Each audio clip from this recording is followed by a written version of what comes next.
virología de Rocaniello, en su última edición. Creo que María Laura me pidió el libro. Yo también ahorita les paso el link de descargas. Está obviamente en la carpeta de libros.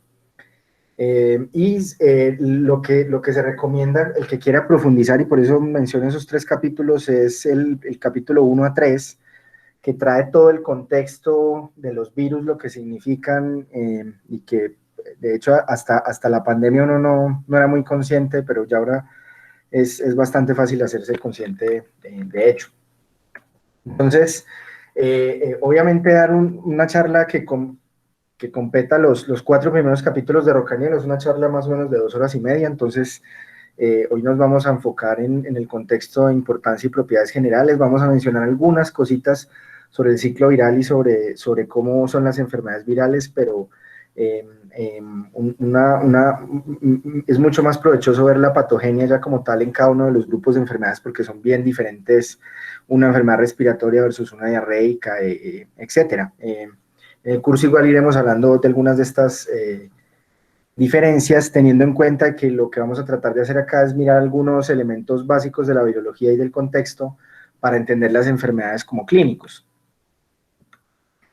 Bueno, entonces lo principal, que esto es incluso un ejercicio que va a muchas escalas y a muchas medidas.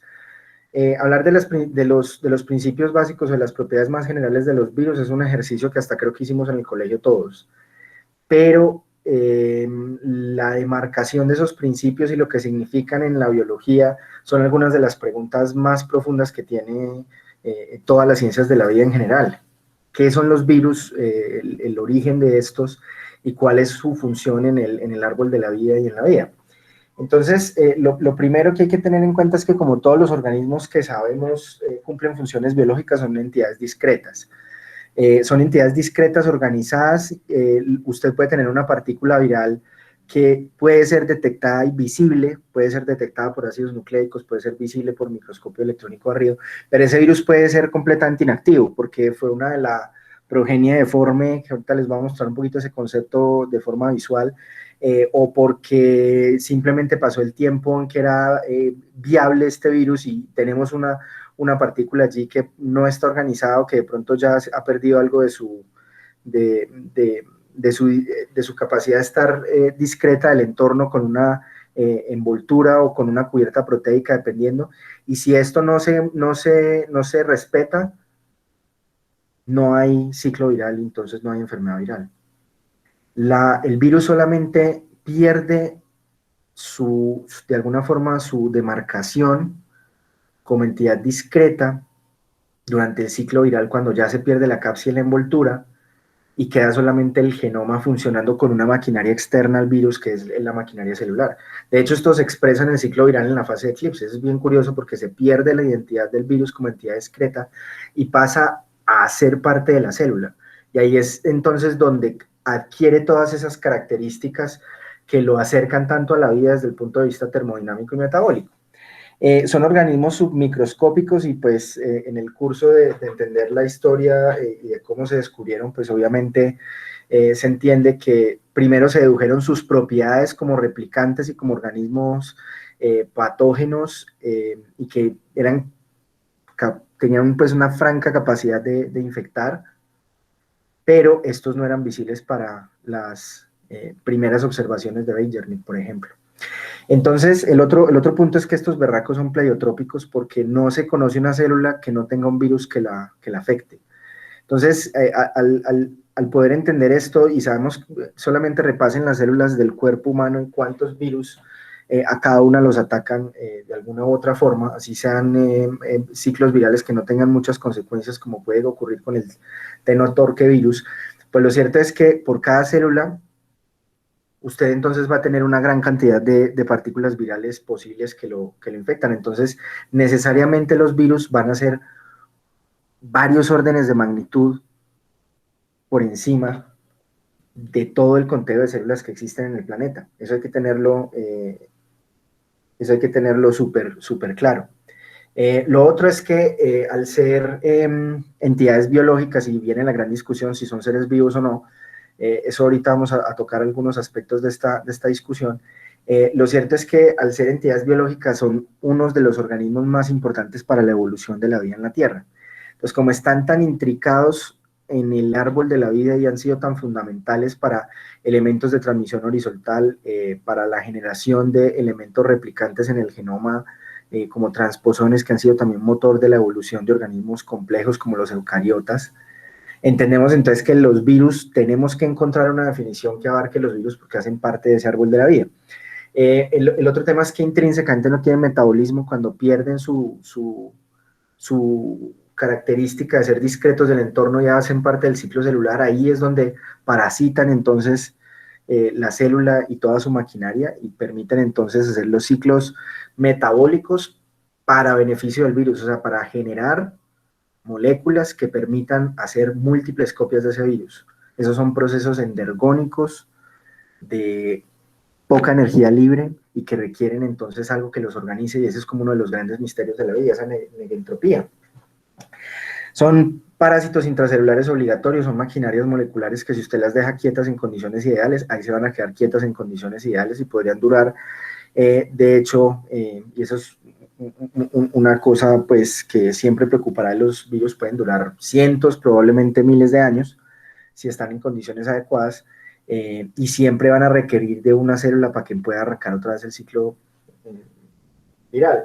Están sujetos a la selección natural y creo que si nos pusiéramos haciendo un ejercicio que es un poco bobo, pero poniéndose en el papel de un virus singular, la vida de los virus son brutales, ¿sí? Tienen eventos de selección natural extremadamente tremendos, y esto entonces explica algunas de sus características desde el punto de vista genómico. Obviamente, al estar sujetos a la selección natural, eso tiene mucho que ver con el hecho de que son entidades biológicas y que están tan metidas en el árbol de la vida. Y el otro punto allí central y fundamental es el hecho de que tienen alguno de las moléculas que tenemos en el árbol de la vida como las moléculas encargadas de la transmisión de información. Los virus tienen ADN o tienen ARN. Pilas con eso. Eso es bien curioso y bien bonito de los virus. Nosotros encontramos que los seres vivos celulares, todos los organismos que tienen células, necesariamente necesitan manejar las dos versiones de los ácidos nucleicos con funciones muy definidas. Lo interesante es que los virus, de alguna forma, adquieren ciertas propiedades intrínsecas de estas moléculas, eh, no solamente para explicar algunas de sus propiedades biológicas, sino también para explicar cómo causan enfermedad y cómo son las enfermedades que causan, ¿sí? Eso es una cosa bien interesante y bien bonita desde el punto de vista de la genómica. Entonces vamos a mirar rápidamente algunas de esas propiedades generales. Hay que recordar, y aquí en el grupo siempre hemos tenido gente muy interesada en el tema de historia, y creo que las enfermedades virales es algunas de las que ofrecen algunos de los textos más interesantes, eh, debido a que han causado algunas de las grandes pandemias de la historia, ¿sí? Entonces, la gripe española, por ejemplo, la fiebre amarilla en América, toda la lucha contra la viruela, y diferentes libros que se han sacado sobre pandemias contemporáneas. De hecho, el que quiera de pronto algunos de estos libros de historia me puede decir y yo con mucho gusto se los facilito. Tengo algunos muy interesantes de varios autores recientes, más que todo periodistas, historiadores que han hecho trabajos muy interesantes, incluso sobre pandemias relativamente nuevas como el VIH, el ébola, que vale la pena revisar.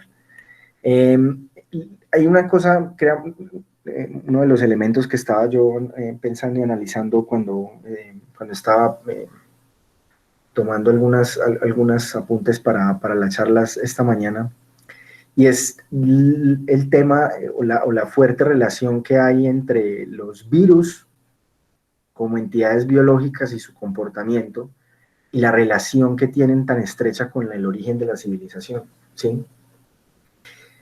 Si se analiza parte de la literatura fundacional de algunas de las grandes civilizaciones, particularmente Occidente, y no solamente de las religiones que vienen pues generalmente de todos los hijos de Abraham y de toda la Torá, que fue el primer texto de todas religiones judio-cristianas y metiendo ahí el Islam, encuentra uno que en todas las historias siempre hay como la salida de una especie de jardín del Edén o de estado ideal, y cuando el humano empieza entonces a que existan los reyes y a que la gente establezca ciudades, ahí es donde arrancan las plagas. Obviamente la interpretación inicial de estas plagas era como un castigo divino, ¿sí? Pero lo que encuentra uno es que las enfermedades virales epidémicas y pandémicas es una condición obligatoria, consecuencia de los procesos de asentamiento y de civilización. Así como el cáncer es una consecuencia ineludible de la multicelularidad, las pandemias virales son una consecuencia clara, y no la podemos evadir, de tener grupos poblacionales vastos, donde haya división del trabajo, donde hayan asentamientos fijos y donde hayan múltiples generaciones conviviendo de forma estrecha y compartiendo recursos. Piensen ustedes en una horda de cazadores y recolectores por allá en el Paleolítico, ¿sí? De grupos humanos que no alcanzan a tener 50 personas.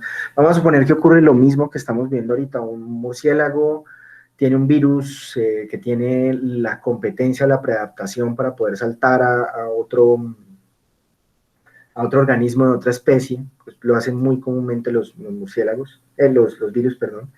Y este virus entonces salta a ese grupo de humanos y evidentemente ocurre lo siguiente, quitando algunas enfermedades que son de latencia, y esto tiene que ver con el tipo de genoma que tienen, pues ADN, las enfermedades virales, incluso en algunos estados de inmunosupresión, el cuerpo humano es capaz de limpiar a través de los mecanismos humorales, celulares y también innatos, hace una acción bastante eficaz de eliminar el virus. De hecho, lo han visto ustedes con esta pandemia, como muchas de las consecuencias fisiopatológicas o de algunos de los procesos fisiopatológicos que llevan a la muerte es simplemente resultado de la hiperinflamación o de la respuesta a ese patógeno, ¿sí?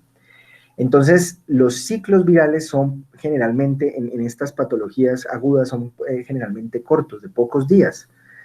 Quiere decir que si el virus no encuentra una persona o otro organismo de una especie cercano y que sea susceptible a través de la competencia de los receptores de poder entrar a ese organismo y hacer otra vez ese ciclo a través de esas barreras que tiene uno dentro de su fisiología, ese virus está necesariamente condenado a extinguirse rápidamente. Entonces, en un grupo de cazadores y recolectores, cuando un virus entraba, pues rápidamente infectaba a los 50, que obviamente vivían muy estrechos y muy hacinados y todo lo que ustedes quieran en cuevas o lo que sea, pero las enfermedades virales rápidamente desaparecían. O sea que piensen ustedes en la cantidad de virus horribles que sufrieron los seres humanos desde hace 300.000 años, que ya corrieron un poquito la fecha de la aparición del Homo sapiens moderno, hasta ahorita, hasta ya el inicio de la civilización, hace más o menos unos mal contados 10.000 a 12.000 años, 8.000 años en ese rango. Si usted coge ese periodo de tiempo, ¿cuántas veces un virus llegó y devastó una población pequeña humana de 100 personas, de 50 personas, pero al mismo tiempo ese virus se extinguía porque no tenía quien más infectar, los no susceptibles no les daba nada y a los otros se los llevaba por delante o simplemente pasaba por ellos? Entonces, cuando arrancan los procesos de domesticación, nos expusimos a enfermedades de los animales que teníamos más cercanos. Entonces, claro, de los primates nos vienen un montón de virus, y uno generalmente no ha tenido mucho contacto con primates. Piensen a ver entre ustedes cuántos de pronto han tenido salidas a zoológicos, albergues, a pronto paseos y a parques ecológicos donde han tenido la oportunidad de tener contacto con alguno de nuestros parientes cercanos, con un mico. Y miren ustedes que uno no tiene una convivencia tan cercana con estos mamíferos porque nosotros no los aprovechamos en domesticación, pero aún así salen un montón de virus. ¿Por qué salen un montón de virus de estos animales? Simplemente por cercanía filogenética. ¿Qué pasa con la domesticación? Son animales un poco más distantes, de grupos filogenéticos más diversos, como por ejemplo los ungulados, los felinos, los caninos, que son bien apartados de los primates, pero que por esa cercanía, esa convivencia extensa en el tiempo y en el espacio hace que la posibilidad de un salto de un virus aumente, así no sea algo inicialmente tan sencillo con una barrera de especies, es mucho más cercana.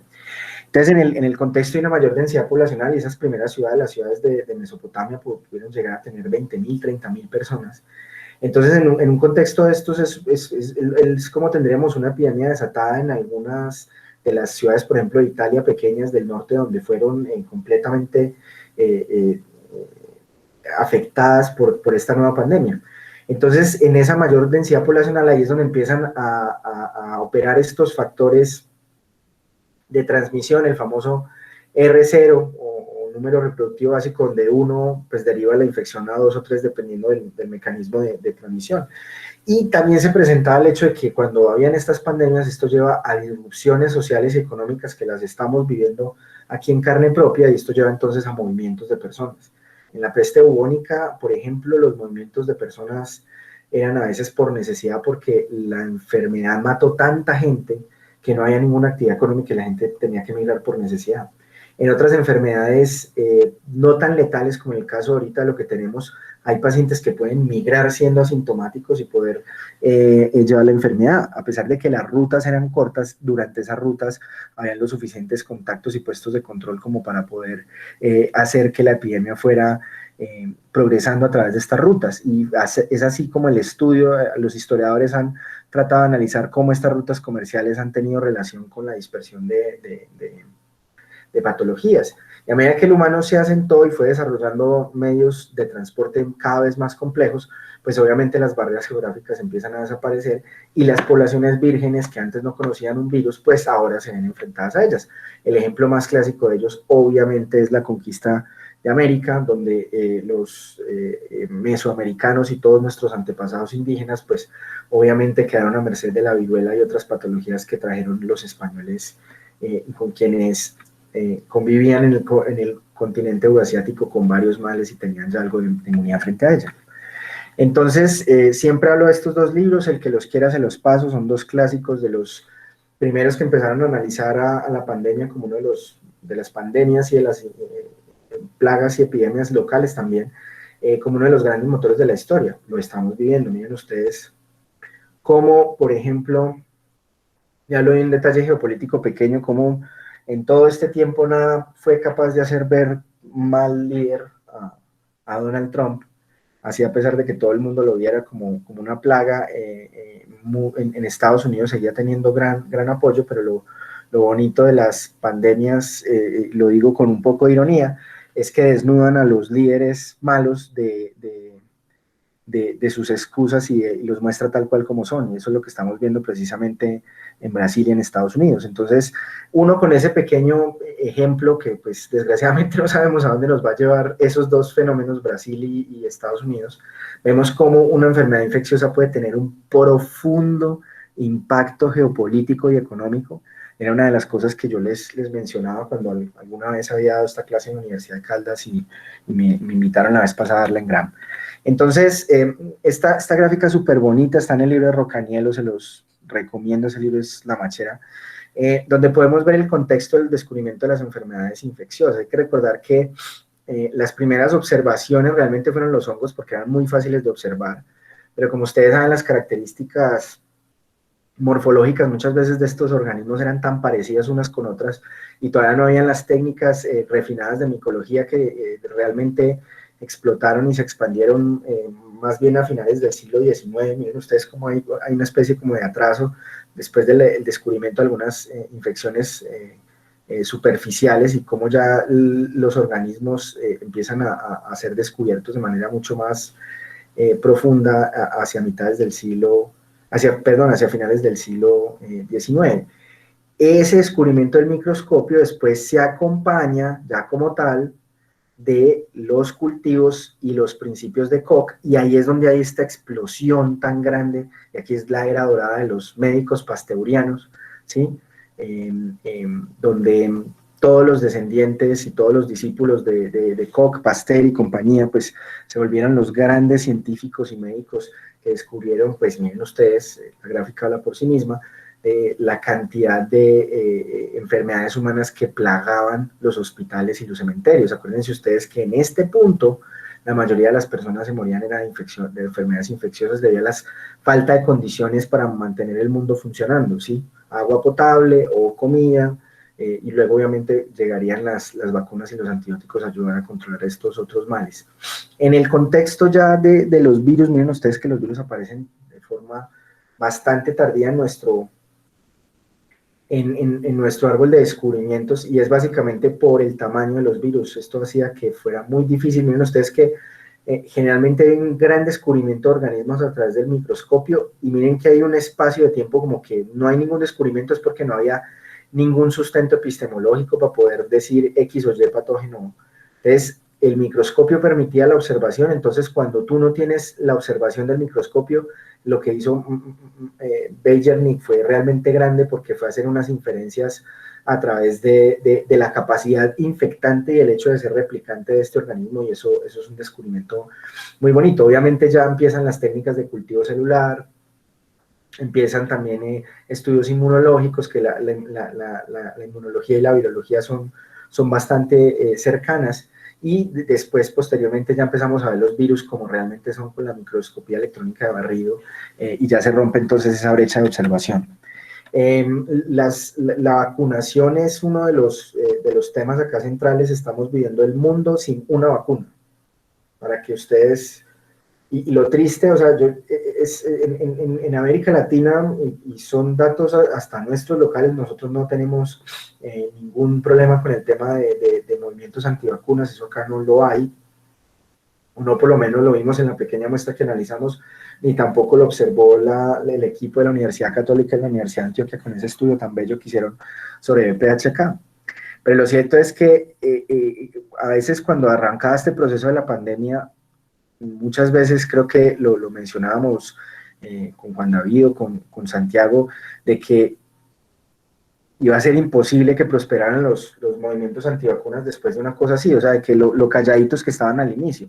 Pues obviamente ya la gente que generalmente es antivacuna, pues también piensa que las pistolas láser queman neuronas, y pues generalmente todos van como por ese lado. Entonces, desgraciadamente, lo que estamos viviendo ahorita es un mundo sin una sola vacuna, y vemos entonces la importancia prácticamente en la base de la salud pública de cómo poder controlar estas enfermedades. Si usted le pregunta a un bisabuelo, ya no a un abuelo, pero a un bisabuelo que ya esté cercano a los 90 o 100 años, le podrá mencionar que lo que le contaban sus padres y sus abuelos era que la infancia era una sucesión de eruptivas y de fiebres en la infancia, y que esa serie de eruptivas iba dejando hermanos, primos, vecinos muertos o tullidos. Esa era la infancia antes de las vacunas. La historia breve de Edward Jenner, y pues con un estudio que ahorita consideraríamos completamente antiético. Recuerden ustedes que previo a 1799, que es cuando Edward Jenner hace sus descubrimientos, ya se había alguna noción de que si uno se exponía a algo de la enfermedad de los afectados, algo pasaba y la enfermedad era mucho más leve. Entonces estaban las famosas técnicas de variolización, donde se cogían las pústulas de los enfermos con viruela, se secaban. De hecho, ahorita les voy a mostrar una historia de terror de cómo podría resucitar la viruela, y esas pustulitas o esas costricas lo que hacían era que se machacaban, se pulverizaban, y con una técnica que aquí lo estamos viendo como vacunación como tal, pero se usó tal cual para la variolización.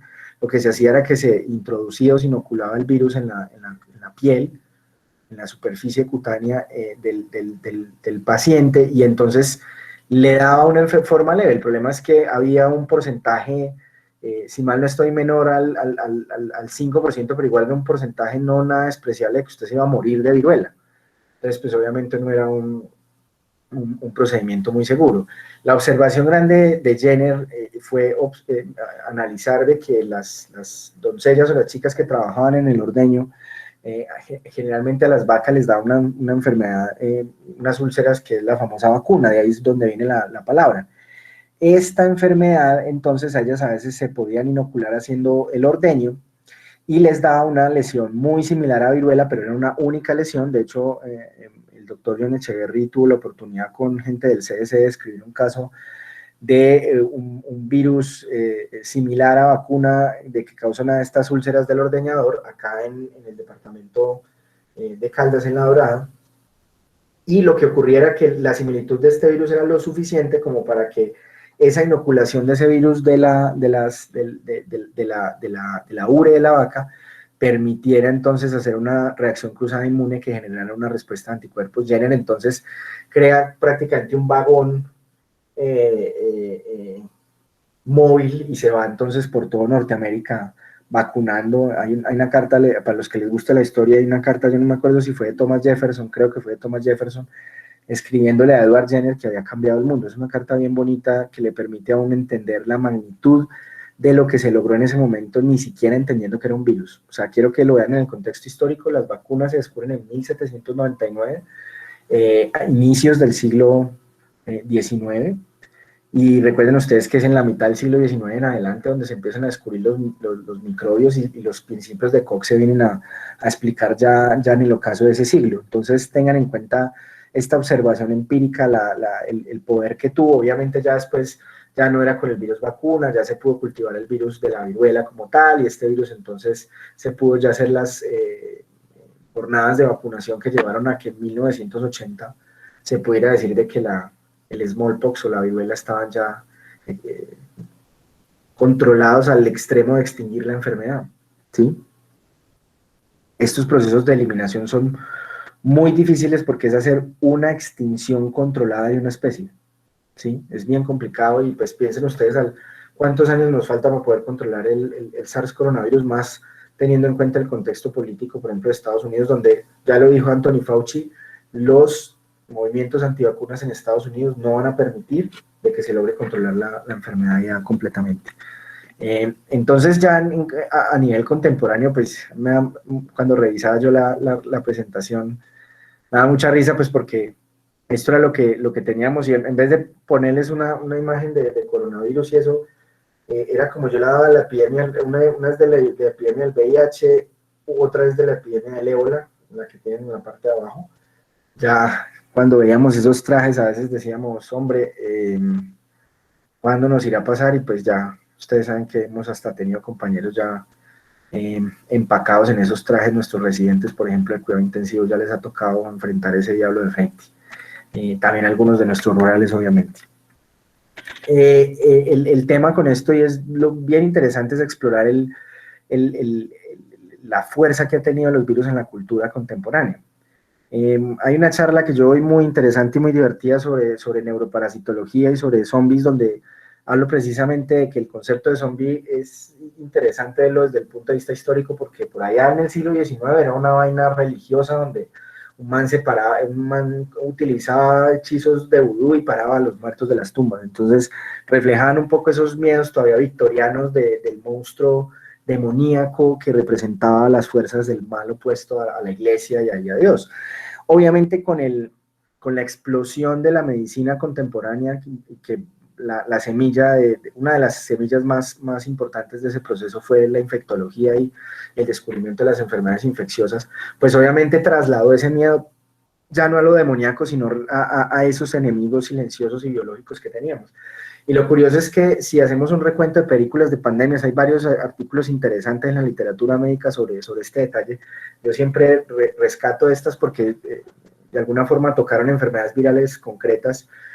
Las películas de Danny Boyle creo que fue el primero, sí, esta es de Danny Boyle, sí, esta es de Danny Boyle, 28 semanas después, 28 días después, 28 semanas después, que es una y la continuación. Es una película bien interesante porque la incursión de él en las películas de miedo, y obviamente tenía que ver con un patógeno viral, así como lo fue con The Walking Dead, por ejemplo. También 12 monos, cómo se llegaba a un evento incluso de finalización de la civilización como la conocíamos por las consecuencias de un patógeno viral. Y una de las películas que me inspiró a mí a ser médico, esta película que está en Netflix, se la recomiendo mucho, obviamente ya se ve un poquito como vintage, como viejita, que es la película Outbreak de 1993, y su profesor es muy viejo. donde están actores que ya ustedes no conocen. Está Dustin Hoffman, está René Russo y está Cuba Gooding Jr., todos ellos nominados alguna vez al Oscar. Dustin Hoffman y Cuba Gooding Jr. se lo ganaron. Y en esta película se ve este virus de acá, que es el virus Motaba, y hay que entender en el contexto de que esta película se hizo justo o un año después de la crisis, de una de las primeras crisis del ébola en los 90s. Entonces, de hecho, la micrografía que ellos muestran es un filovirus, que es el virus del ébola, y es bien interesante la película, obviamente es súper fantasiosa, pero es bien interesante, y sí, esa es una cosa que no he hecho en la vida, es meterme en un traje de bioseguridad, pero eso es nivel 4, si algún día de pronto me tocaría. Esto también lo ponía como un ejemplo, que me encantan estas diapositivas por eso, para poder entender que ustedes entendieran la simplicidad de un virus y por qué es tan peligroso y por qué puede causar una pandemia. Y es el famoso evento de la sangre, el incidente de la sangre corrupta. Este es un juego de mundo abierto donde se conectan online. Fue el primero que creó este concepto de plataforma masiva donde la gente se conecta y juegan muchas personas del mundo al mismo tiempo, indefinidamente, que es el famoso World of Warcraft, que le sacaron una película re mal hace poco. El juego no lo conozco, nunca fui a este tipo de juegos, solamente de este tipo me gustó Age of Empires. Y en este juego lo que comentan, y es un tema bien interesante porque es un evento que no supuso una cosa planeada y que terminó comportándose como se da una enfermedad pandémica en la realidad y precisamente sustentada en la simplicidad letal de un virus, ¿sí? El incidente básicamente discurre en este sentido, y es que, ojo que esto también está en el libro de Rocanielo y hay papers de esto, y el juego Plague Inc. utilizó modelamientos de este incidente, y esto ha servido esto por ejemplo lo analizaron a través de modelos SDR también. Ellos iban generando mapas o retos, y había uno donde había que ir a matar un malo que era bastante malo de matar y además bastante difícil de matar, y en el proceso, cuando uno lograba matar a ese jefe, uno de los costos de lograr hacer eso, pues era muy bacano porque como que era muy difícil el reto, pero los que lo hacían, lo que ocurría era que el malo soltaba una sangre corrupta, era una especie de enfermedad infecciosa que iba a operar sobre los ejércitos locales de quien la había invadido. Pues los programadores no le pusieron un límite geográfico a la cosa, y el tema es que el virus o la enfermedad infecciosa, primero podía hacer transmisión asintomática, entonces usted no veía visualmente al personaje enfermo, pero podía contener el virus, y además pues tenía una alta letalidad. Ustedes lo que están viendo ahí es el reguero de cadáveres y de esqueletos que dejaba el virus a su paso. Entonces, como no le pusieron un control geográfico, había transmisión asintomática y usted solamente por acercarse a otro jugador pues se la pegaba. Entonces este virus empezó a regar por todo World of Warcraft de forma pandémica y desordenada, matando ejércitos. Y lo más interesante de esto es cómo la gente empezó a reaccionar. Los jugadores empezaron a reaccionar como reaccionan las personas a esto. En el libro de Albert Camus, de La Peste, una de las frases bonitas, interesantes, la voy a parafrasear un poco, es una pandemia desnuda a los seres humanos en lo que son, y este espectáculo puede ser a veces horrible. Y miren ustedes cómo el comportamiento de la gente se expresa de diferentes maneras. Entonces, había, por ejemplo, gente que se coordinó y entonces mandaban a todos los sanadores, porque pues obviamente habían médicos, sanadores, hay magos, que eran capaces de curar la vaina, entonces iban en ejércitos de sanadores de pueblo en pueblo a ver si contenían la cosa. Otro, pues más ateniendo el juego, de que estaban en un juego de video, pues mandaban de sus propios pestilentes, los mandaban a otras ciudades para aumentar la infección. Hubo gente asustadiza que se llevaba a sus soldados más valiosos y los embutía en la mitad de un bosque lo más lejano posible para que nadie se los infectara. Y así esta bobada se volvió un reflejo de lo que es la sociedad, y pues ahora lo estamos viendo. Entonces es bien curioso y les recomiendo que lo lean, está tanto en Wikipedia como en papers de todo el incidente de la sangre corrupta. Lo terrorífico de esto es que no se pudo arreglar por programación, nunca se pudo controlar la enfermedad, tocó resetear los servidores y volver al juego, a la configuración antes del incidente. Esta imagen que salió en Nature en el año 2014 es bien interesante porque muestra un fallecimiento antiguo, donde se descubrió los restos de esta persona en lo que serían ahorita los cimientos de la nueva torre del World Trade Center después de la tumbada de las torres. Resulta de que en las excavaciones descubrieron un ataúd de plomo. ¿Ven qué curioso? El cadáver data, el ataúd data de los 1700. Y lo interesante de esto es la historia que hay alrededor obviamente cuando descubrieron el cofre, pues llaman antropólogos, vienen arqueólogos, empiezan a analizar el cuerpo y dónde estaba. Y lo interesante de esto es que es una mujer afroamericana, joven, que murió de viruela. Entonces empiezan a surgir varias interrogantes interesantes. La primera, esto es en Nueva York, en ese entonces todavía había esclavitud, y los ataúdes, un ataúd de esas configuraciones era un ataúd que obviamente pertenecía a alguien de mucho dinero. Entonces lo que lograron documentar por lo que había allí era que probablemente era una esclava liberada que se había casado de pronto con algún terrateniente o con alguna persona de poder y murió durante una de las múltiples epidemias de viruela que azotó en Norteamérica y el mundo. Murió de la enfermedad y la enterraron en este ataúd de plomo, ¿sí? Pues para los que juegan Uncharted o se ven Indiana Jones y todo eso, uno ve como un ataúd de plomo y no le da como sustico abrirlo. No había ninguna maldición de la momia, pero en las lesiones de la mujer los tejidos estaban parcialmente protegidos y preservados. Se logró aislar el 70% del genoma de la viruela. Hagan esa, pues, ¿sí?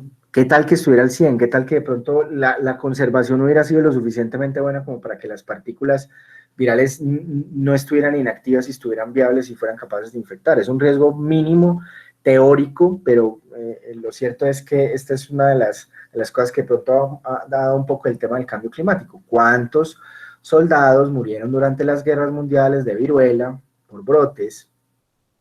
O de las guerras napoleónicas más bien, y algunos de estos cuerpos están por ahí enterrados en los Alpes y pues al irse retirando los glaciares pues van a dejar todos estos restos expuestos. Les había hablado ahorita de la variolización y esta es una carta que había quedado perdida en el sistema postal estadounidense, y esa carta dio, dentro de ello era un médico escribiendo a un colega, y estaban las escaras de un paciente con viruela para poder hacer entonces el proceso de variolización en otro paciente, ¿sí? Entonces, obviamente, esto pues ofrece unos riesgos teóricos inquietantes y teóricamente pues estos virus podrían resucitar, ¿sí? Ahorita mencionaba yo tangencialmente el tema de los movimientos antivacunas. Las enfermedades virales generalmente especialmente las altamente infecciosas necesitan unas tasas de vacunación muy altas. Hablo en concreto del sarampión y el polio, generalmente necesitan tasas de vacunación elevadísimas, por encima del 95%, porque son patologías que de entrada tienen R0 de 5 para el caso de la polio, y que es de transmisión oral fecal, y para el caso del sarampión tienen R sub 0 de hasta 12 a 16, ¿sí? Entonces estas enfermedades vemos cómo han ido resurgiendo para que el pobre Jenner se revuelque en su tumba. Esto es lo que estamos viendo, un mapita viejo, sino que es bastante chévere como se ve animado, donde se veían algunos de los brotes de enfermedades. El mapa ahorita es peor, básicamente por los temas de las guerras en el Oriente Medio. Se han caído todos los procesos de vacunación en muchas partes del centro de África. Asia obviamente está mejor, Latinoamérica seguimos siendo un remanso de paz en temas de vacunas, pero pues obviamente ustedes saben que en salud pública Estados Unidos es un basurero en llamas. El virus entonces viene de este señor Martinus Wilhelm Beijerinck. Lo que se estaba haciendo era hacer una investigación sobre el virus del mosaico del tabaco, y una de las cosas interesantes era que era claramente una enfermedad infecciosa, en el sentido de que había algo que se pasaba entre las hojas entre las plantas del mosaico del tabaco, ¿sí? Entonces, pues en esa época, cuando ya estamos hablando de 1899, ya se han descubierto protozoarios, hongos, bacterias, ya hay una microbiología muy robusta, y lo que ellos encontraban es que en las lesiones no veían nada, ¿sí? No veían ninguna bacteria extraña, tratando de cumplir los principios de Koch no había ningún éxito. Y lo interesante entonces es que empiezan a hacer experimentos, Beijerinck empieza a hacer experimentos y lo que descubre es lo siguiente.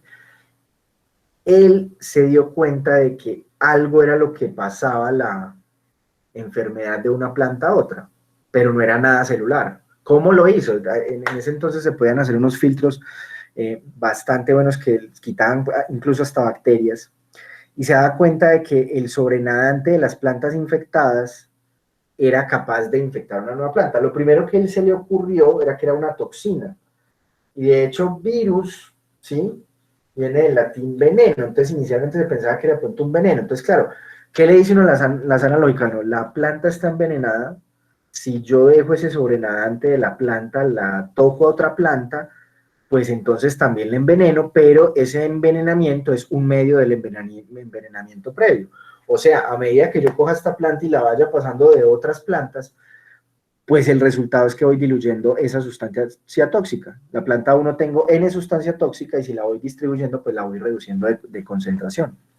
¿Qué fue lo interesante? Que Beijerinck se dio cuenta de que al coger el sobrenadante de cada una de estas, de esa planta, y al ir haciendo paso tras paso, se daba cuenta que podía infectar un campo entero de plantas de mosaico del tabaco. Entonces, ese es realmente ahí donde es la clave, ¿sí? Miren cómo lo pone Loeffler, el que descubrió, por ejemplo, el ciclo pulmonar de los gusanitos y todo eso, y dice, así no podemos rechazar la asunción de que el efecto de la linfa filtrada no es debido a toxicidad, pero debido a la habilidad de un agente para replicar. Y cuando usted habla de replicación, habla de vida, ¿sí? Entonces, ese es conceptualmente o epistemológicamente el descubrimiento de los virus. De ahí para allá la caracterización que quiera, pero entender que esa vuelta era replicante, ¿sí? Que no era una toxina diluida, ese es el gran descubrimiento de Beijerinck y abre entonces toda la frontera de la virología.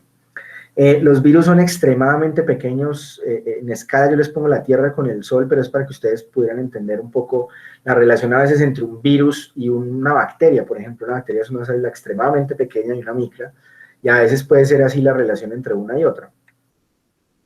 En otros casos, hay virus que son gigantes, que pueden incluso tener el tamaño incluso de bacterias enteras, como los pandoravirus, que son gigantescos. Pero en términos generales son submicroscópicos, eso quiere decir que están en el dominio del 10 a la menos 9 y van a estar más o menos entre 20 y 300 nanómetros. Me refiero a virología humana, o sea, ¿sí? Los más pequeños, los picornavirus, miden 20, los virus herpes o los poxvirus, que son grandecitos, pueden medir hasta 300 nanómetros. Ya virus más grandes ya son infectantes de otras células que no competen al humano. Entonces, si uno lo coge así en contexto, miren, una E. coli mide 6.000 nanómetros, una adenovirus mide 90 nanómetros. Entonces, miren ustedes la diferencia tan grande. Y el complejo del poro nuclear, por ejemplo, que es el complejo proteico más interesante que hay en la célula y más grande, pesa más o menos 120 millones de Daltons, que es más o menos lo que pesa un adenovirus, ¿sí? Entonces, entiendan en el contexto lo pequeños que son estos berracos, ¿sí? Aquí simplemente lo ven y ya uno entiende por qué necesariamente se necesita hablar de microscopía electrónica para poder ingresar al mundo de los virus. Ah, claro, hay unos virus que son visibles desde lo microscópico, que son virus que generalmente no atacan al humano. Sin embargo, en histopatología se fueron descubriendo algunos cambios que pueden hacer los virus sobre las células, y eso es importante tenerlo en cuenta. Hay evidencias a veces indirectas del efecto de los virus en las mismas, y eso sí son visibles al microscopio óptico. Las formas vienen determinadas por la configuración proteica, vienen determinadas por la configuración proteica que permite la diferente configuración de cápsides, ¿sí? Hay cápsides que pueden ser en forma de filamento, como los filovirus, hay otros que tienen unas formas muy complejas, como los virus que infectan las bacterias, que son los famosos fagos, que los ven acá, por ejemplo, si tienen una muy peculiar de cabeza y cola, pero es precisamente para poder pasar la pared. Hay otros virus que tienen una configuración icosaédrica y va entendiendo uno la relación de pronto entre la forma y el ensamblaje. El ensamblaje es más guiado por la física que por la biología. Y estas formas entonces son importantes también desde el punto de vista filogenético. Nosotros, por ejemplo, para uno poder determinar la prueba de paternidad, pues el ADN basta perfectamente unas regiones específicas del... Pero ¿qué pasa? Como los virus tienen una tasa de mutación mucho más elevada que la de las células, la filogenia se vuelve borrosa cuando solo lo analizamos. Hay tantas mutaciones que ya me queda muy difícil establecer las relaciones entre organismos, entre un organismo y otro. ¿Cuál es entonces el tema allí? Que las proteínas y la forma de las cápsides y cómo hay esta relación entre las proteínas y el espacio ha sido fundamental para entender la filogenia de los virus, ¿sí? Como dato curioso les muestro estos virus, miren ustedes, esto es 200 nanómetros, este sería el tamaño de un herpes virus, el más grande que ataca a los humanos. Miren ustedes un pandoravirus, el tamaño que tiene, o sea, obviamente es microscópico, perdón. Son virus gigantescos, pero estos no se preocupen que matan esas amebas, no tienen nada que ver con humanos. Como les decía yo ahorita, el hecho de que las células entonces tengan por lo menos una o hasta 10 virus distintos que le atacan, esto hace que sean los organismos más numerosos del planeta si los contamos como organismos individuales. Obviamente no hacen tanto de la biomasa, pues porque no, por su tamaño y no tienen tanta masa, pero sí necesariamente son en número la entidad biológica que reina en el planeta. No todos infectan a todos, en el sentido de que, por ejemplo, las bacterias, miren ustedes que la mayoría de los virus que atacan las bacterias son virus DNA. Vean ustedes que las bacterias no tienen virus ARN, mientras que nosotros los eucariotas tenemos una gran cantidad de virus ARN, ¿sí? Una gran cantidad de virus ARN que nos atacan, casi que es la mitad de la torta es ADN, la mitad de la torta es ARN, ¿sí? Y obviamente miren ustedes cómo eso va variando de los eucariotas basales, los metazoarios, miren la diferencia entre las plantas, como las plantas tienen más virus, por ejemplo, ADN, ¿sí? Nosotros tenemos menos virus ADN que nos atacan. Entonces, esto es bien bonito, esa relación entre los hospederos y los virus, cómo se ha ido comportando desde el plano celular. Como les decía ahorita, hay unos virus que atacan bacterias. Yo siempre menciono estos virus porque son fundamentales en biología molecular. Los estudiantes de la Universidad de Manizales que han tenido la fortuna de recibir el curso del profesor Frey y la profesora Paula, que son, creo, uno de los cursos más completos de biología molecular que hay acá en la ciudad, les ha mencionado, creo que muchas veces, los famosos vectores a través de fagos. Esto ha sido una herramienta fundamental en la biología molecular. Porque básicamente por estos fagos que ustedes los ven acá, aquí por ejemplo está encima, como si lo estuviéramos viendo puesto sobre la célula. Entonces, claro, vean que dentro de una E. coli pueden caber miles de fagos. Como herramientas de biología molecular han sido utilizadas desde hace mucho tiempo, y ahorita hay una esperanza, de poder usar estos fagos para ciertas infecciones, particularmente cutáneas por bacterias resistentes. Los virus son fundamentales también para mantener los ciclos estables de la Tierra. Eso también tiene que ver un poco con el cólera cuando hablamos de introducción de bacterias, pero el plancton oceánico, ahí donde podría estar, por ejemplo, el vibrio cólera, generalmente el plancton y las bacterias que están allí, ellas están haciendo todo el reciclaje de los organismos unicelulares básicos que se van muriendo. Pues obviamente alguien tiene que reciclar todos esos elementos de quitina y de carbohidratos y de cosas que tienen en los caparazones de estos organismos. Entonces, si no existieran los virus lo que hacen es mantener el ciclo y mantener el plancton, ¿sí? Estable. ¿Por qué? Porque si no lisaran el plancton, ¿cómo lo harían? La mayoría de se precipitaría y se hundiría ese carbono y se iría perdiendo hasta que el mundo se enfriaría completamente y quedaría como una bola de hielo.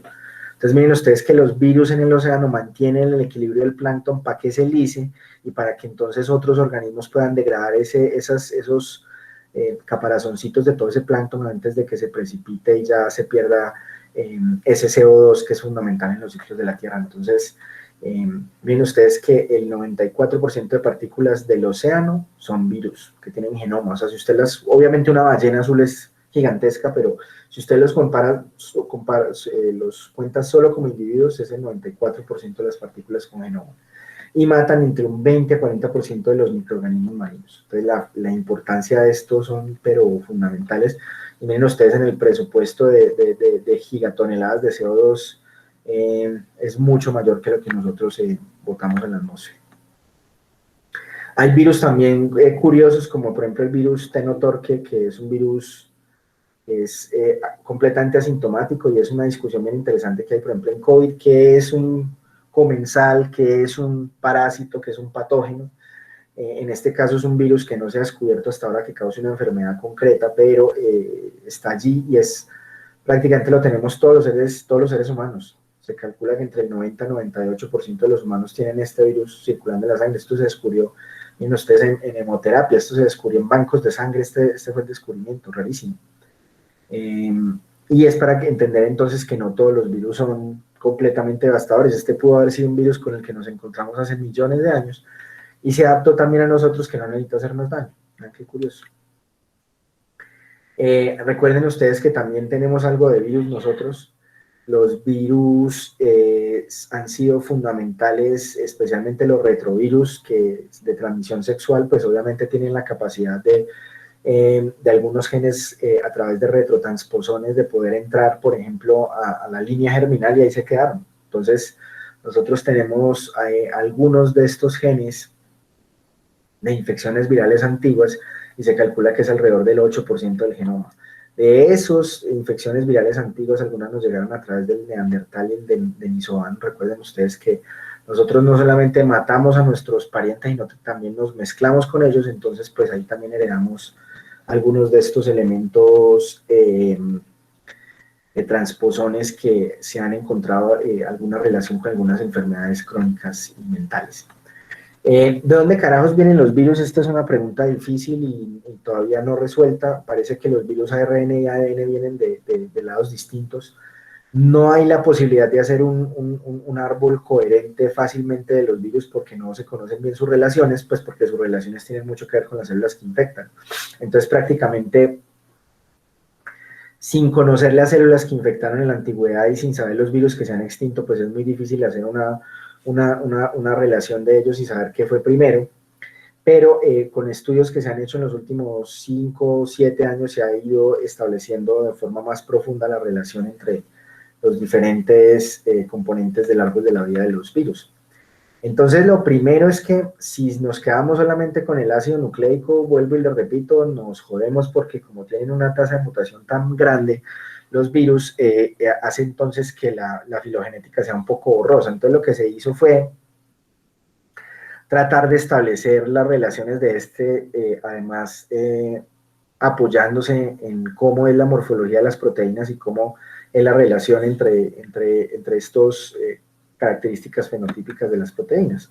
Y se logró llegar un poco a esta imagen más coherente y lo que se encuentra es que los virus más antiguos, y que eso también es un correlato un poco de la historia que sabemos de la vida en la Tierra, donde probablemente los organismos basados en ARN fueron los primeros, dado que el ARN tiene capacidad de guardar información y además capacidad catalítica, o sea, hay ribosinas. Y miren ustedes cómo precisamente el punto más lejano del árbol, incluso cogiendo los seres vivos, nosotros, ¿sí? Por acá están los hongos, acá estamos nosotros, los metazoarios, por acá están las bacterias, ¿sí?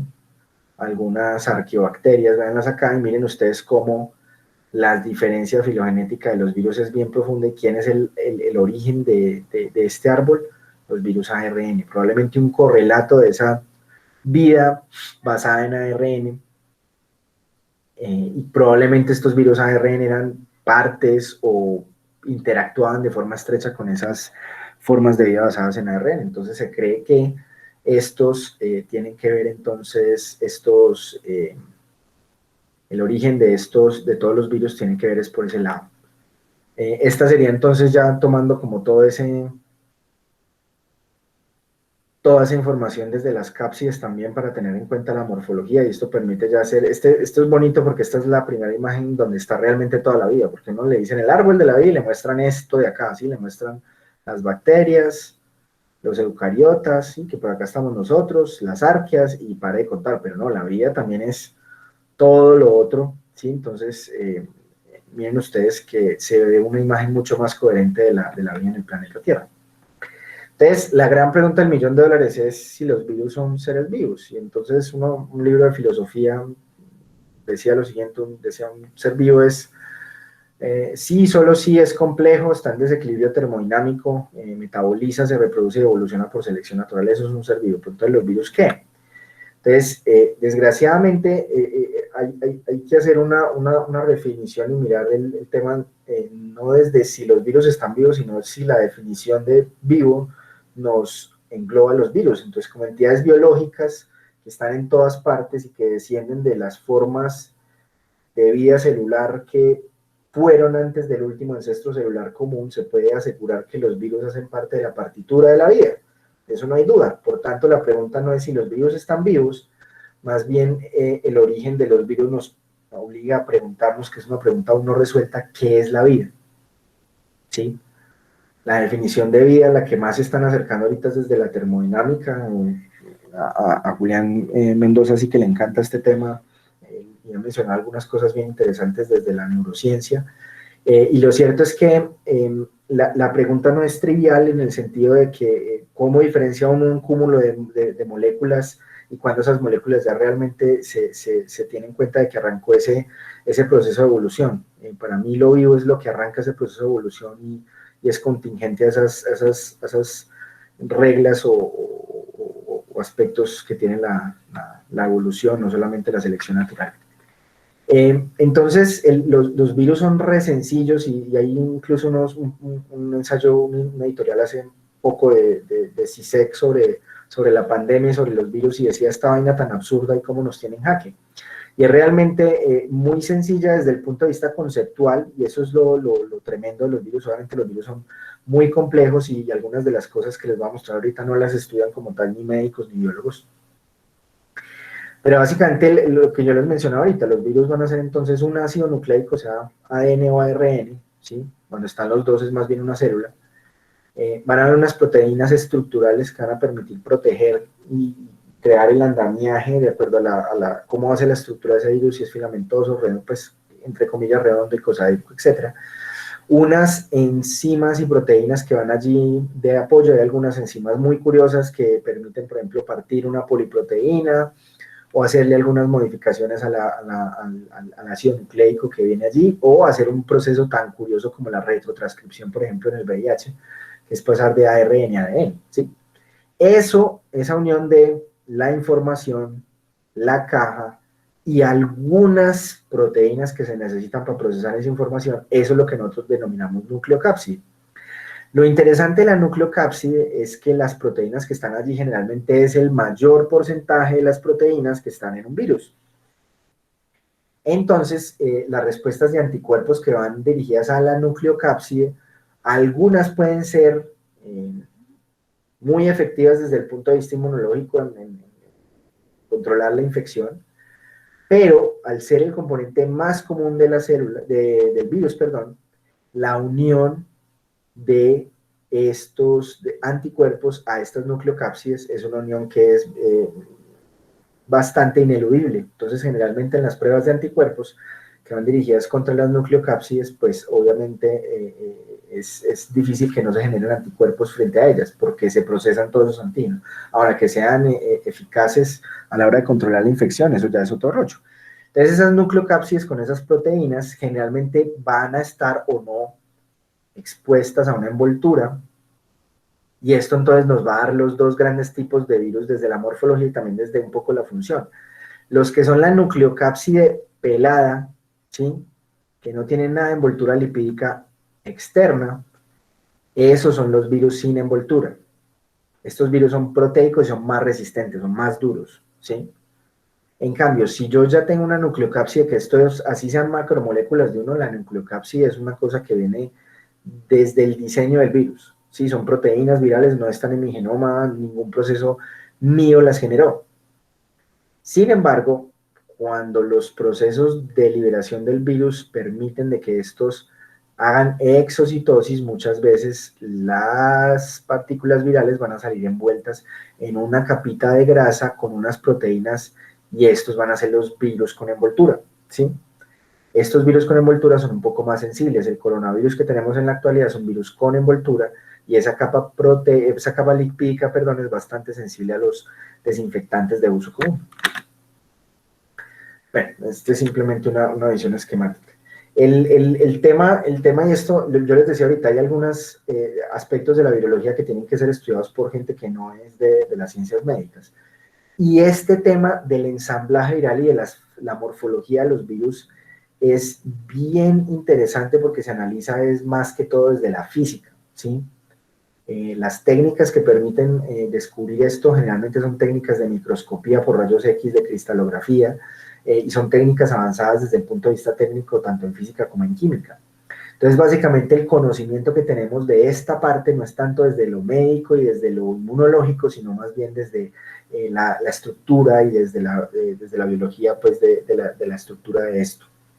Lo interesante y una de las cosas más oscuras de los virus es el proceso de autoensamblaje. Miren ustedes cómo esas proteínas van formando los protrómeros, después se forman los capsómeros y finalmente ya se montan, pues para las cápsides icosaédricas. Este proceso es más regido por la física que por la biología.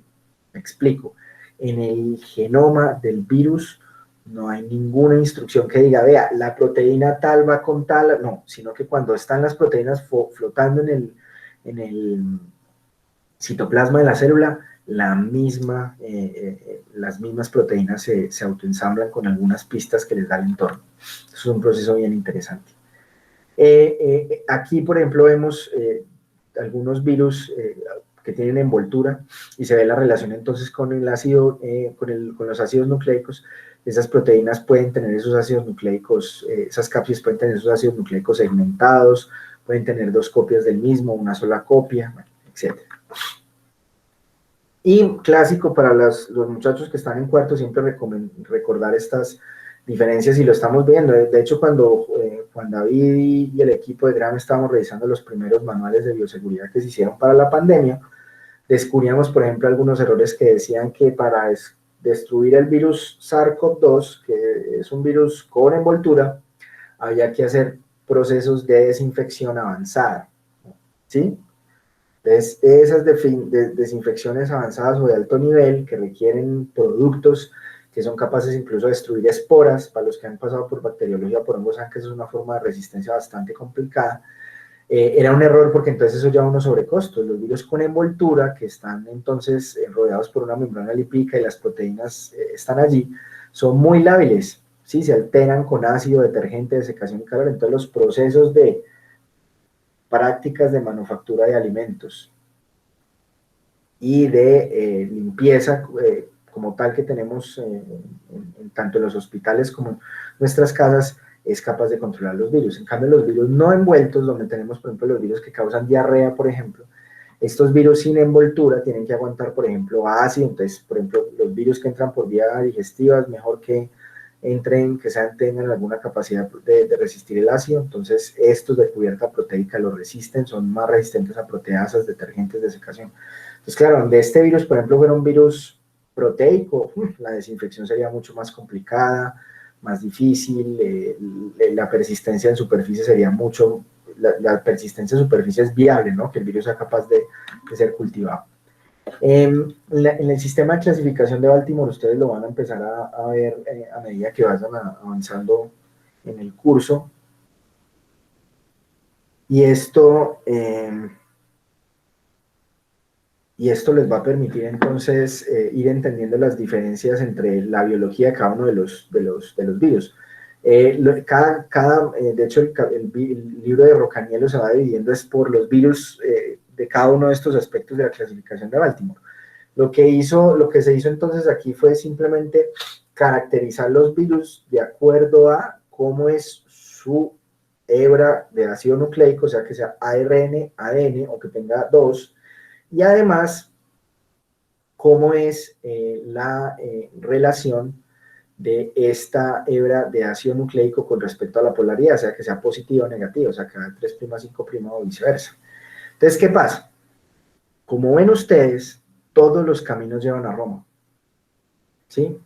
¿Qué es Roma? El ARN mensajero. Para que un virus pueda causar un ciclo infeccioso, no importa el tipo de ADN o ARN que sea, siempre tiene que llevar a un ARN mensajero. ¿Y por qué tiene que llegar a un ARN mensajero? Porque el ARN mensajero es el que tiene las respuestas, o las instrucciones, perdón, para que se generen las proteínas que hacen todo eso que vemos ahorita, las estructurales y las no estructurales. ¿Sí?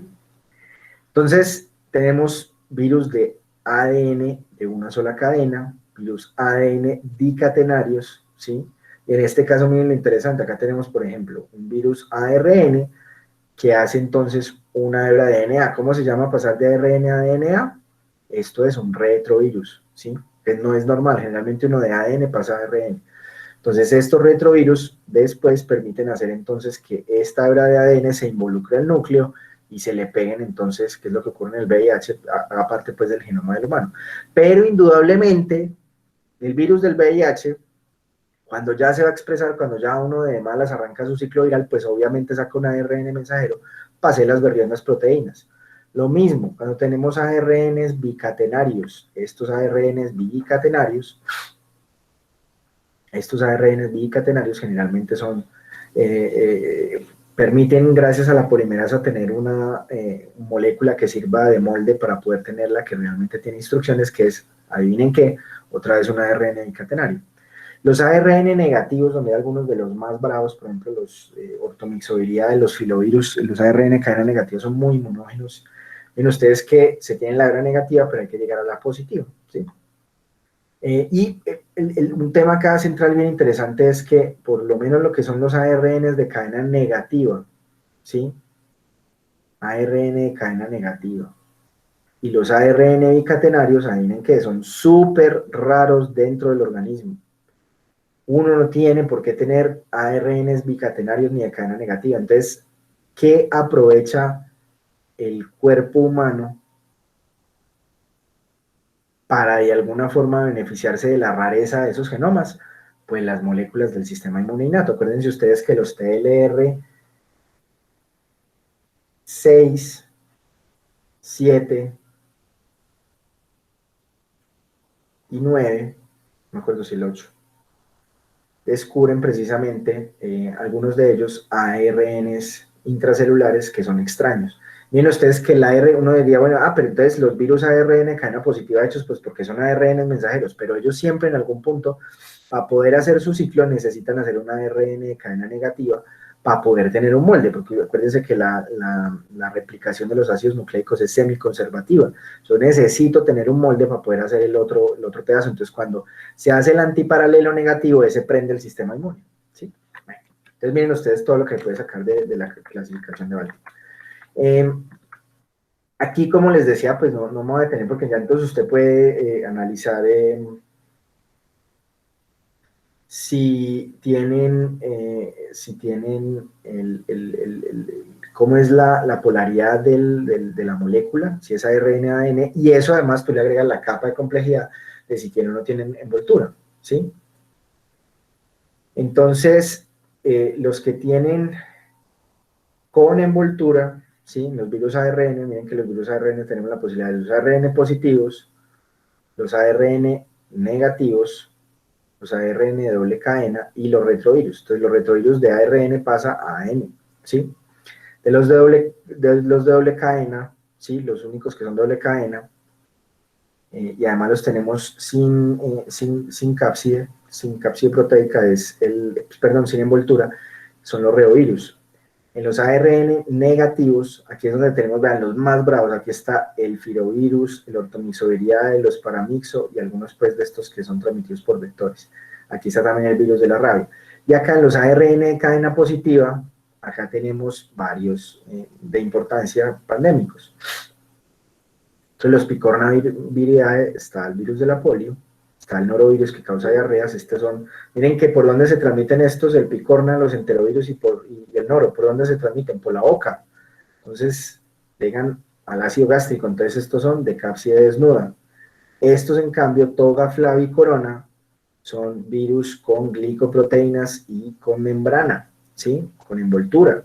Y estos generalmente son o transmitidos por vectores o transmitidos por vía respiratoria. Ahora los ADN.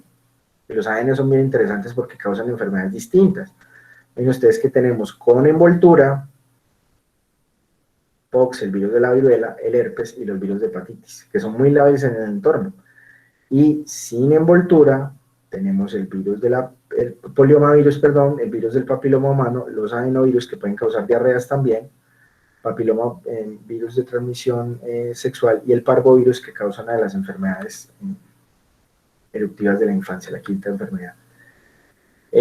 Simplemente para mostrarles eso entonces cómo todos los caminos llevan al ARN mensajero y miren ustedes que generalmente van a haber algunas proteínas que se necesitan para llegar precisamente de los virus raros, de los ácidos nucleicos raros a ese ARN mensajero que se requiere. Entonces, muchas de las proteínas más importantes del virus son las polimerasas virales y las polimerasas virales son algunas de las responsables de la alta tasa de mutación de los virus, ¿sí? Esto es lo que vemos precisamente acá, miren ustedes. Nosotros estamos por acá, eucariotas multicelulares. Nosotros generalmente tenemos una mutación cada billón de letras. O sea, si usted coge el ADN del humano y la empieza a fotocopiar, usted va a tener solamente un error cada billón de letras. Quiere decir que nosotros, cuando replicamos una célula, una celulita por ahí en la piel o en alguna otra parte, ¿cuánto es que mide nuestro genoma? 3.2 billones de pares de bases. Quiere decir que nosotros en una célula, en un ciclo celular, vamos a tener 3 mutaciones, en una sola célula. Entonces multiplica el número de células, por eso no le da cáncer, eso está re claro. Pero miren ustedes que los organismos, incluso las bacterias, a pesar de que son una sola célula, miren que la tasa de mutación no es significativamente mayor a la nuestra. Nosotros aprovechamos esto, por ejemplo, en la terapia antibiótica, utilizando, por ejemplo, aminoglicósidos. Los aminoglicósidos le dañan el proofreading a la replicación de las proteínas, entonces sale con un montón de mutaciones que no vienen en el ADN, pero que la proteína sale mutada. ¿Por qué carajos las bacterias, siendo tan sencillas, entre comillas, tienen una tasa de mutación tan baja como la nuestra? Porque las bacterias tienen múltiples proteínas acopladas, con múltiples funciones metabólicas, especialmente en las vías metabólicas, que el fallo de una de esas proteínas, como están altamente correlacionadas, pues obviamente lleva al desastre del sistema. Entonces se necesita una alta fidelidad de replicación para que la estructura y función permitan la vida de ese organismo. Pero miren cómo a medida que vamos llegando al tamaño de los virus ADN, que son virus que generalmente van a tener hasta cientos, decenas de miles, cientos de miles de pares de bases, ya empezamos a tener muchas mutaciones, ya en el orden de una mutación cada 10 millones de pares de bases, ¿sí? Y miren ustedes lo más curioso cuando llegamos a los virus ARN, que aquí en los virus ARN, aquí es donde está el virus Zika, el chikungunya, el dengue, la influenza y obviamente nuestro querido SARS-2. Estos virus ARN, aquí quiero hacer una pauta publicitaria que nos desesperamos todos los bioinformáticos con esa vuelta. La gente está hablando mucho de que el virus SARS está evolucionando y que su tasa, que tiene una alta tasa, yo cada vez que veo un artículo que dice el virus SARS-2 tiene una tasa metabólica, mutación, qué pena, una tasa de mutación muy elevada, yo inmediatamente lo cierro. El SARS-2 tiene una tasa de mutación igual a la de los otros virus convencionales. Estos virus generalmente miden 12.000, 13.000 pares de bases, 20.000, 60.000 pares de bases. El mensaje que les quiero dejar claro acá es que la tasa de mutación de los virus ARN es una mutación cada 1.000 pares de bases. Miren, una mutación cada 1.000 pares de bases. Quiere decir que si un genoma del dengue tiene 10.000 pares de bases, ¿sí? ¿Cuántas mutaciones tiene un solo genoma del dengue? Tiene 10 mutaciones, porque mire que tiene una cada 10 a la -4. Entonces, ahí uno entiende que los virus ARN son extremadamente mutantes, tienen muchos errores, y esto se debe a las berracas polimerasas. Las polimerasas son muy chambonas, y las más chambonas de todas es las polimerasas del VIH.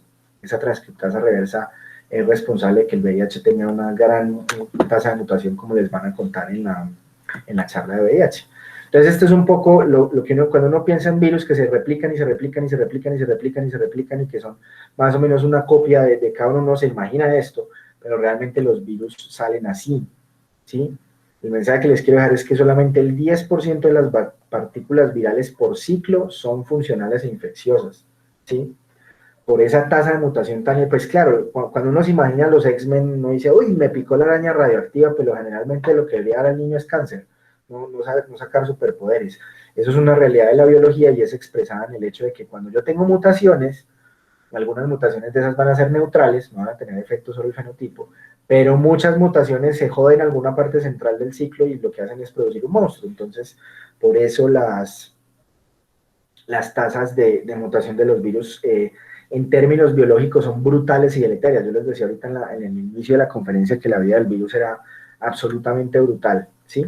Y es básicamente por este fenómeno. El ciclo viral es una serie de factores o de ciclos y encuentros completamente al azar, con unos cuellos de botellas tremendos, y son eventos completamente estocásticos. O sea, los virus no se mueven, los virus no tienen movilidad, y al no tener movilidad, ellos dependen para poder infectar una célula, sea en un organismo, dentro de un tejido, requieren la fortaleza de las estadísticas. Los virus nos pueden infectar porque uno nunca les llega una partícula viral, a uno les llegan millones o billones de partículas, y en esos números grandes, alguna de ellas logra pasar ese cuello de botella del ambiente o de la inmunidad, y esa que logra vuelve otra vez y arranca todo el ciclo celular a través de ella. Entonces, vemos acá como de dos poblaciones originales, de una población bastante diversa que uno puede tener dentro del cuerpo de virus, uno solamente le va a pasar una copia a esa otra persona a la cual va a infectar,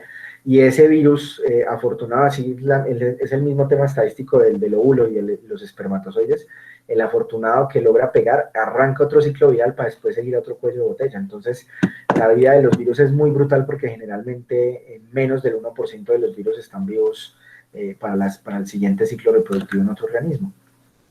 Entonces, el ambiente y en los orificios corporales generalmente la diversidad es amplia, así como es un correlato de la microbiota, y los tejidos con poca permisividad generalmente van a presentar pocas partículas virales con poca diversidad. Esto es lo que ocurre, por ejemplo, con los virus de meningitis.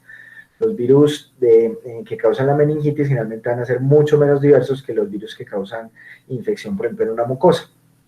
Entonces, generalmente los tejidos muy permisivos para los ciclos virales, como el tracto respiratorio superior y el tracto digestivo, el tracto genitourinario, pues generalmente van a tener altos títulos y altos títulos del virus y una baja diversidad. ¿Por qué? Porque los sitios donde hay mucha competencia es donde se lleva la diversidad, porque esos competencia con otros organismos y otros microorganismos lleva eventos de selección micro, y esos eventos de selección micro hace que se den eventos de divergencia del genoma. Entonces, en sitios de alta permisividad, donde todo es muy sencillo, pues uno tiene unos altos títulos, miren, en el intestino, eso como es lleno, ¿cierto? De muchos virus del mismo tipo, porque no hay nada que los pare. Entonces, el ciclo va a ser diferente dependiendo del virus, y eso va a tener una expresión en la patología. Los virus ARN son virus que son generalmente de ciclo rápido, porque sean de ARN bicatenario, o de ARN negativo, o de ARN positivo, ellos van a llegar y van a hacer su ciclo ¿en dónde? En el citoplasma. Todos los virus ARN van a hacer su ciclo en el citoplasma, ¿sí? Hay dos excepciones o semi-excepciones a la regla. El más importante es el VIH, porque pues el berraco hace su ciclo, pero se vuelve ADN, y ese ADN va y se guarda en la célula hospedadora. Y el más interesante de todos es el virus de la influenza. Esta mañana en Gram subí una noticia que me preocupa bastante, y es que se descubrió que el virus H1N1 del 2009 se encontró con un virus de unos aves por allá de Asia, y además con una variante norteamericana del virus H1N1, y generó un nuevo virus que está infectando a los porcicultores de China, otro virus pandémico que podría arrancar en China. ¿Por qué me preocupa tanto eso? Porque es que a diferencia del coronavirus, el coronavirus es un virus ARN con una tasa de mutación esperable por virus ARN, ¿sí? El coronavirus es un virus monocatenario de una sola cadena, es un solo segmento de una ARN que va a tener la mutación que esperáramos, ¿sí? ¿Qué pasa? Que como el virus del SARS-CoV-2 está preadaptado a nosotros porque hay algunos receptores como esta proteína espícula que son sumamente promiscuos, o sea, se pueden pegar a una gran cantidad de receptores en una cantidad enorme de mamíferos.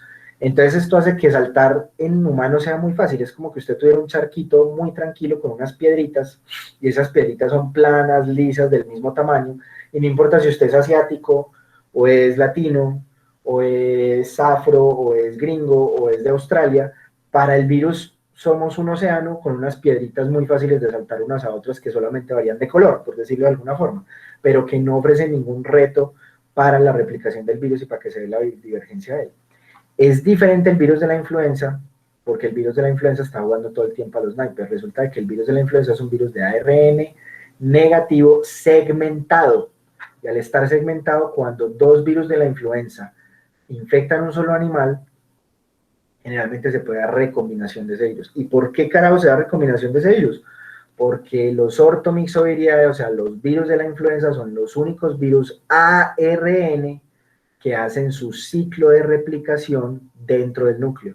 O sea, los ARN se meten al núcleo y ¿qué pasa en los núcleos de las células eucariotas? Splicing alternativo. Entonces, como hacen splicing alternativo, yo puedo juntar un segmento genómico de un ave, pegársela de un cerdo o de un humano y tener un virus de influenza no. Entonces, esa noticia es bastante inquietante. Los virus ADN no solamente deben pasar la barrera de la piel de la célula, de la membrana celular, sino que también deben tener alguna cosa que los localice al núcleo, porque los virus ADN generalmente van a tener que aprovechar la maquinaria que está dentro del núcleo para poder hacer los procesos. Entonces, generalmente los virus ADN se van a meter al núcleo, y como los virus ADN se meten al núcleo, hacen latencia, y adivinen qué, lo que empieza por C, cáncer, ¿sí? Esa es la gran diferencia. Los virus ARN son citoplásmicos de ciclo agudo, rápido, excepto el VIH, que se vuelve un virus ADN en últimas, y los virus ADN, algunos pueden causar ciclos lentos con latencia o incluso con infecciones persistentes que llevan al cáncer, ¿sí? Y esa es la gran diferencia desde el punto de vista genómico. Lo curioso es que también los periodos de incubación clínica tienen que ver un poco con la taxonomía. Miren ustedes que los virus ARN, que son citoplásmicos, van a tener generalmente unos periodos de incubación cortos, ¿sí? En el caso de la influenza, rinovirus, el mismo corona, ¿sí? Y los virus que son ADN y que causan infecciones persistentes en células sanguíneas, en células hepáticas o en células de los epitelios, pues son virus que tienen unos ciclos mucho más complicados y generalmente se demoran mucho más en incubar. Miren ustedes cómo se ve eso precisamente en esta gráfica. Entonces, generalmente para que una infección viral se dé, se necesita un suficiente número de partículas virales en el entorno, en el tejido. Se necesita acceso a una célula que sea susceptible y permisiva. Susceptible es que tenga el receptor adecuado, ¿sí? O sea, que nuestra célula tenga, por ejemplo, el receptor ACE en el caso del SARS, y que la célula sea permisiva, es que sea capaz de hacer el ciclo y de replicar las partes del virus, porque un virus se puede adherir a una célula, y la célula, un virus puede estar creciendo, una célula puede estar creciendo en su ciclo celular súper bien, pero no tiene el receptor específico para el virus, entonces es permisiva, pero no susceptible. O una célula puede estar en un momento del ciclo celular haciendo apoptosis, lo que sea, el virus le entra, es susceptible, pero no es permisivo. Después de que sea eso, entonces ya sea, para que se dé entonces la infección viral debe haber una ausencia o quietud de las defensas locales antivirales, que son los famosos sistemas de interferón 1, o que no haya una inmunidad ya montada pues previa por una vacuna o una infección. Cuando se dan estos tres elementos, uno dice, habemos infección, ¿sí? Antes no puede haber una infección viral. Los virus, entonces, al ser inanimados y pasivos, no tienen locomoción, entonces generalmente la infección se da por la colisión con el virus. Es un proceso completamente gobernado por el azar. Los virus generalmente se van a comportar como movimientos brownianos. Cuando uno echa una gota de tinta en un vaso con agua, va a ver precisamente ese fenómeno de las moléculas, cómo se van chocando unas con otras y se van difundiendo. Y la única manera de iniciar el proceso específico es que la colisión se dé con un receptor específico, o sea que haya susceptibilidad, y ya después entra el ciclo a que sea permisivo. Entonces, los pasos del ciclo viral va a ser entonces ese reconocimiento de la célula diana, esa unión, y dado obviamente por la susceptibilidad, la penetración, que puede ser por diferentes mecanismos, viropexia, por endocitosis mediada por receptor, por algún otro tipo de entrada activa. Y ya después de que se pierde la envoltura, ya el virus pierde esa discreción con respecto a la célula y entra a ser parte de la maquinaria de la célula, la hackea. Algunas proteínas no estructurales, por ejemplo, lo que hacen es empezar a secuestrar esa maquinaria o esa capacidad de síntesis molecular, y entonces ya empieza la síntesis del ARN mensajero, proteínas no estructurales, que generalmente son las enzimas, proteínas de un enlace nucleico, la replicación del genoma, la síntesis tardía, la modificación posttraduccional de proteínas y el ensamblaje, que es lo que les explico, que se da a partir de la física más que todo. Y ya puede ser cualquiera de los dos mecanismos, sea gemación de los virus con envoltura o la lisis o exocitosis de los virus que no tienen cubierta lipídica. Los virus, muchas veces hay infecciones de carácter local, como el virus, por ejemplo, como el virus de la vaccinia o el virus de la vacuna, que produce entonces una infección allí de carácter local. Generalmente los virus, casi todos los virus van a tener carácter sistémico. Los virus generalmente van a producir viremia, van a producir entonces infección de múltiples órganos, van a ser conocidos por diferentes órganos del sistema inmune. Entonces, las puertas de entrada van a ser cualquiera de estos: la piel, las membranas mucosas, el tracto respiratorio, gastrointestinal. Si se da entonces la infección, allí en el mismo sitio de la replicación se da la salida del virus. Eso ocurre en el SARS, por eso las secreciones uno de uno empieza a generar el virus en las secreciones, así no haya afectado el X número de células como para inflamar el pulmón. Y pues obviamente cuando hay una infección en el sitio de la entrada, pues ahí es donde uno puede botar ese virus allí mismo a nivel local, independiente de que hayan fenómenos sistémicos. En el caso del herpes, uno tiene el fueguito ahí en la boca, la lesión, la vesícula y después la pústula.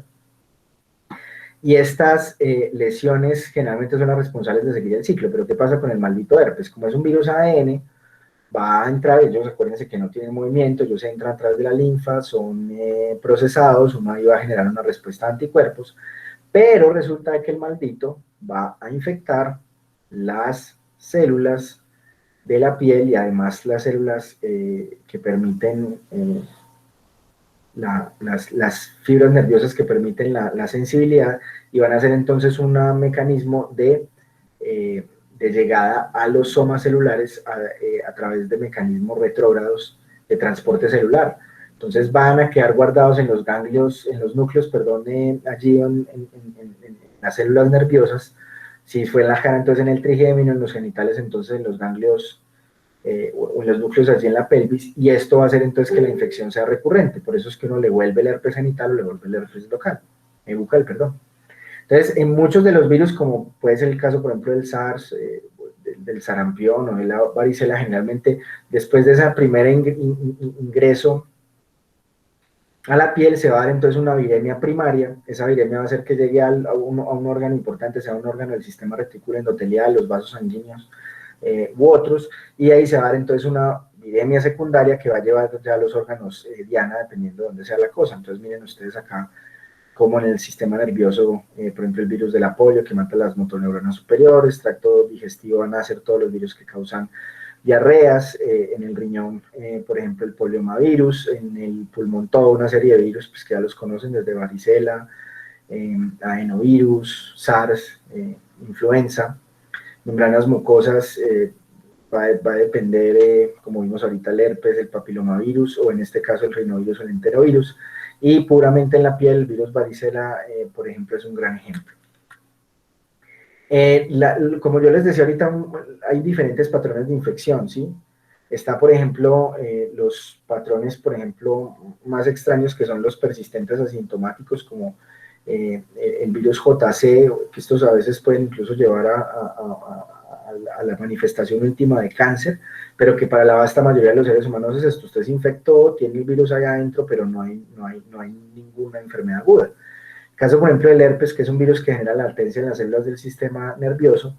Vemos cómo hay ciclos, entonces, durante toda la vida, cuando uno se estresa o conoce la niña o niño que le gusta, le sale justo el fueguito en la boca.